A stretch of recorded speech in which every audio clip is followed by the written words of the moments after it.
एक डिपार्टमेंट में उसमें मल्टीपल मैकेनिकल इलेक्ट्रिकल इंजीनियर्स होंगे। फॉर एग्जांपल 3 मैकेनिकल इंजीनियर हैं एक ही पोजीशन पे, उस पर फिर रिस्पॉन्सिबिलिटीज़ भी डिवाइड हैं। ठीक है, एक बंदा ज़्यादा काम कर रहा है तो मे बी उसकी सैलरी ज़्यादा हो। दूसरा एक्सपीरियंस, जिसका एक्सपीरियंस ज़्यादा होगा डेफिनेटली उसकी सैलरी ज़्यादा होगी। तो ये आप जिस शहर में काम कर रहे हो वो भी यहाँ पे सऊदी में बहुत मैटर करता है। देखो सेम, अगर आप एज मैकेनिकल इंजीनियर काम कर रहे हो जिद्दा रियाद में तो आपकी सैलरी डिफरेंट होगी। यहीं अगर आप न्योम साइड पे करते हो आपकी सैलरी ज़्यादा होगी।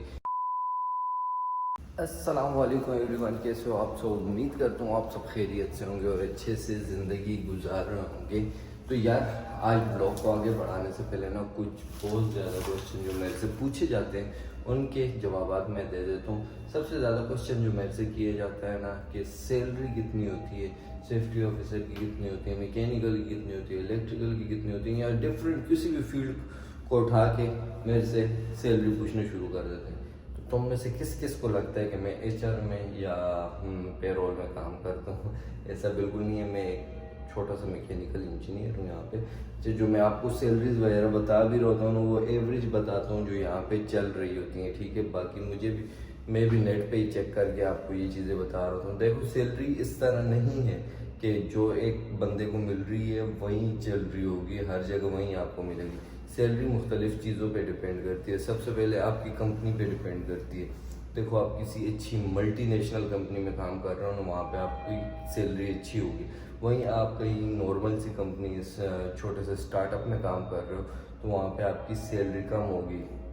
मे बी अब मैं मल्टीनेशनल कंपनी में काम कर रहा हूँ और एज अ मैकेनिकल इंजीनियर काम कर रहा हूँ तो मेरी सैलरी एक होगी। आप किसी स्टार्टअप में काम कर रहे हो, आप भी एज अ मैकेनिकल इंजीनियर काम कर रहे हो, सेम फील्ड में कर रहे हो, स्टिल आपकी सैलरी मेरे से कम होगी क्योंकि कंपनीज अपने मुताबिक पे करती हैं। ऐसा नहीं हो सकता कि 2-3 कंपनीज एक ही सैलरी पे कर रही हों। तो सबसे पहले तो कंपनी पे डिपेंड करता है, दूसरा आपकी पोजीशन पे। अब देखो एज ए मैकेनिकल इंजीनियर मैं भी काम कर सकता हूँ, आप भी काम कर सकते हो, लेकिन मैं एस्टिमेशन डिपार्टमेंट में काम कर रहा हूँ, आप किसी और डिपार्टमेंट, आप प्लानिंग डिपार्टमेंट में काम कर रहे हो, तो उससे भी बड़ा डिफरेंस बनता है पोजीशन वाइज। जैसे जैसे आपकी पोजीशन चेंज होती है, डिपार्टमेंट चेंज होते हैं, आपकी सैलरीज भी वेरी करती हैं। दो चीज़ें, एक कंपनी, दूसरी पोजीशन। ठीक है, तीसरी चीज़ आप जिस शहर में काम कर रहे हो वो भी यहाँ पे सऊदी में बहुत मैटर करता है। देखो सेम, अगर आप एज मैकेनिकल इंजीनियर काम कर रहे हो जिद्दा रियाद में तो आपकी सैलरी डिफरेंट होगी। यहीं अगर आप न्योम साइड पे करते हो आपकी सैलरी ज़्यादा होगी क्योंकि वो रिमोट एरियाज़ हैं तो वहाँ पर सैलरीज ज़्यादा होती हैं। तो एरिया पर भी डिपेंड करता है कि जिस एरिया में आप काम कर रहे हो तो उसके मुताबिक भी आपकी सैलरी में डिफरेंस आ सकता है। अलावा एक और चीज़ कि आपका एक्सपीरियंस कितना है। ठीक है, दूसरा आप जिस डिपार्टमेंट में काम कर रहे हो उसमें आपको रिस्पॉन्सिबिलिटीज़ क्या क्या दी गई हैं। देखो रिस्पॉन्सिबिलिटीज़ भी आपकी सैलरी बहुत ज़्यादा डिपेंड करती है। अगर आप ज़्यादा रिस्पॉन्सिबिलिटीज़ हैं आपकी सेम डिपार्टमेंट में, देखो एक डिपार्टमेंट में उसमें मल्टीपल मैकेनिकल इलेक्ट्रिकल इंजीनियर्स होंगे। फॉर एग्जांपल 3 मैकेनिकल इंजीनियर हैं एक ही पोजीशन पे, उस पर फिर रिस्पॉन्सिबिलिटीज़ भी डिवाइड हैं। ठीक है, एक बंदा ज़्यादा काम कर रहा है तो मे बी उसकी सैलरी ज़्यादा हो। दूसरा एक्सपीरियंस, जिसका एक्सपीरियंस ज़्यादा होगा डेफिनेटली उसकी सैलरी ज़्यादा होगी। तो ये कुछ फैक्टर्स हैं जिन पे सैलरीज डिपेंड करती हैं। तो अगर मैं आपको बता भी दूँ, फॉर एग्जांपल मैं आपको कहता हूँ कि फ्रेश मैकेनिकल इंजीनियर की आप ले लो एस्टिमेशन डिपार्टमेंट, तो उसमें सैलरी जो है वो 5 से 7 हज़ार है। मैं आपको कहता हूँ कि मेरी सैलरी जो है वो 5 से 7 हज़ार के दरमियान है, तो इसकी ज़रूरी नहीं है कि आपकी भी सेम सैलरी लगे। अब कंपनी पे भी डिपेंड करेगा आप जिस कंपनी में आ रहे हो। ठीक है, जो वीज़ा लेकर आ रहे हो, अगर आप आज़ाद वीज़ा लेकर आ रहे हो तो मे बी आपकी सैलरी ज़्यादा लगे। आप कंपनी वीज़ा लेकर आ रहे हो सकता है आपकी सैलरी कम लगे, या हो सकता है उलट हो जाए इसका। तो ये चीज़ भी मैटर करती है, बट कंपनी पे बहुत डिपेंड करते हो सकता है आप किसी और कंपनी में आओ आपकी सैलरी कम लगे। तो ये सारी चीज़ें देख के चलना होता है। हाँ, एवरेज सैलरीज मैं हमेशा कोशिश करता हूँ कि आपको बता दूँ कि इससे स्टार्ट होती है बाकी एग्जैक्ट आपको कोई नहीं बता सकता। एग्जैक्ट जब आप यहाँ पे आते हो, कंपनी को इंटरव्यू देते हो, तो एचआर आपको बताता है कि इतनी सैलरी पे अगर आप एग्री करते हो तो हम आपके साथ कॉन्ट्रैक्ट साइन करते हैं, अगर नहीं करते हो तो नहीं कर सकते। तो ये एक सवाल था जो मोस्टली लोग मेरे से हर वीडियो के नीचे पूछ रहे होते हैं। कोई भी फील्ड उठा के दे देंगे कि भाई इसकी सैलरी कितनी है। मैं कोशिश करता हूँ कि आपको एवरेज बता दूँ, जो मेरे को पता होता है वो मैं खुद से बता देता हूँ, जो नहीं पता होता तो वो मैं नेट से देख के आप लोगों को बता देता हूँ। बट सैलरीज इन चीज़ों पे डिपेंड करती है, तो फिर भी ये ना हो ना बाद में आप लोग आओ आप बोलो यार इसने तो इतनी बताई थी, यहाँ पे सैलरी ये ऑफ़र हो रही है। तो उसके लिए ये चीज़ें क्लियर करना ज़रूरी थी। बाकी टाइम ऑफिस का हो चुका है। टाइम अगर मैं आपको दिखाऊँ तो ऑलरेडी 5 मिनट ऊपर हो चुके हैं और मैं इस वक्त 11th फ्लोर पे खड़ा हूँ। तो मुझे नीचे भी जाना है क्योंकि हमारा ऑफिस 6th फ्लोर पे। तो अभी निकलते हैं बस इसके लिए। फिर ब्रेक में जो कुछ होगा, जो कुछ होता रहेगा पूरे दिन में, वो आपको साथ साथ दिखाता रहूँगा। फ़िलहाल चलते हैं, ऑफिस का टाइम हो चुका है। 2000 years later.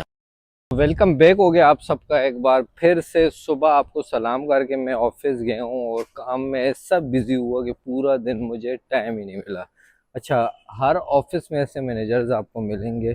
भाई आज एक मैनेजर के पास 6 घंटे में बैठा रहा। अब पता नहीं उसको चीज़ समझ नहीं आती या जानबूझकर मुझे तंग करता है। 6 घंटे बिठाए रखा उस बंदे ने मुझे अपने पास। 6 घंटे बैठने के बाद भी जितने भी मेरे पेंडिंग काम थे, जिसकी वजह से उसके साथ मीटिंग थी, फिर भी वो सॉल्व नहीं हो सके। उसमें सिर्फ 2 से 3 काम ही सॉल्व हो सके जो मैं एक्सप्लेन कर सका, जिसमें आधी समझ आई आधी समझ ही नहीं आई भाई। तो उसके बाद भाई दिमाग ऐसा हो चुका था कि ब्लॉग करने का दिल ही नहीं किया मेरा पूरा दिन। 5 बजे मैं निकला हूँ, आया हूँ और सोया हूँ और अभी जाकर जागा हूँ। और आज जिम भी नहीं जा रहा इसी वजह से। भाई माइंड मेरा फटने वाला हुआ था। तो आज जिम से भी छुट्टी कर ली है। अब बस सिर्फ पाकिस्तानी होटल जाएंगे, वहाँ पे खाना खाएंगे और खाना खाने के बाद देखेंगे जो कुछ होगा वो आपको साथ साथ दिखाता रहूँगा। बाकी सुबह एक सवाल हमने डिस्कस किया था सैलरी के रिलेटेड। होपफुली उसमें बहुत सारे लोगों को उनके सवाल का जवाब मिल गया होगा। बाकी एक और सवाल जो बहुत ज़्यादा मेरे से पूछा जाता है वो ये होता है कि भाई अप्लाई कैसे करना है। कल यार मेरा एक दोस्त मिला, उसने रिज़ाइन कर दिया कंपनी से एंड राइट नो वो सऊदी में ही है और उसका काम जो था वो ट्रांसफरेबल था, मतलब कि वो किसी और कंपनी में ट्रांसफ़र ले सकता है। तो कल उससे वैसी बात हो रही थी। कल उसने मुझे बताया कि नौकरी गल्फ, जिसका मैं अक्सर आपको बताता रहता हूँ जॉब वगैरह के लिए, कहते हैं कल मैंने बैठ के पूरा दिन कुछ 16 से 17 कंपनीज में उसके थ्रू अप्लाई किए।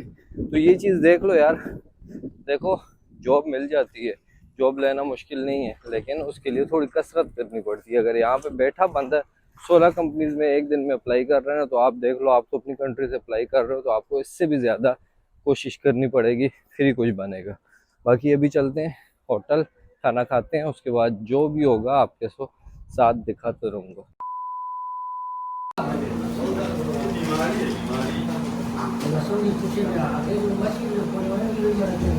One eternity later. तो खाना पीना कर कर आपका भाई वॉक करते करते पार्क निकल आया था। चाय पी ली थी बट अब दोबारा चाय पीने का दिल किया, तो अब दोबारा से जाएंगे उसी पाकिस्तानी होटल पे, वहाँ से चाय पियेंगे।